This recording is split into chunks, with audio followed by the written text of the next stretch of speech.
Doctor Sumaiya Raheel قاضی کی طرف سے تمام اہل وطن کو جشن آزادی مبارک۔ بچپن سے ایک نعرہ سنتے تھے، پاکستان کا مطلب کیا، لا الہ الا اللہ۔ اسی کے تعلق سے ایک چند اشعار جو ہیں وہ اہل پاکستان کے نام۔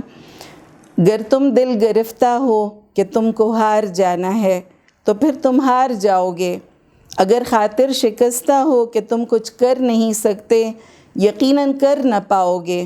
یقین سے عاری ہو کر منزلوں کی سمت چلنے سے کبھی منزل نہیں ملتی، کبھی کنکر کے جتنے حوصلے والوں سے بھاری سل نہیں ہلتی۔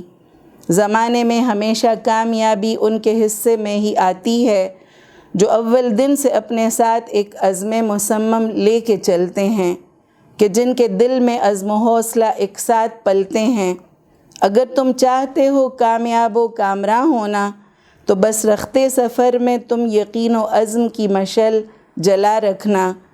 سفر دشوار تر ہو تب بھی ہمت حوصلہ رکھنا۔ سفر آغاز جب کرنا تو بس اتنا سمجھ لینا، جہاں میں کامیابی کی یقین والوں سے یاری ہے، اگر تم بھی یقین رکھو تو پھر منزل تمہاری ہے۔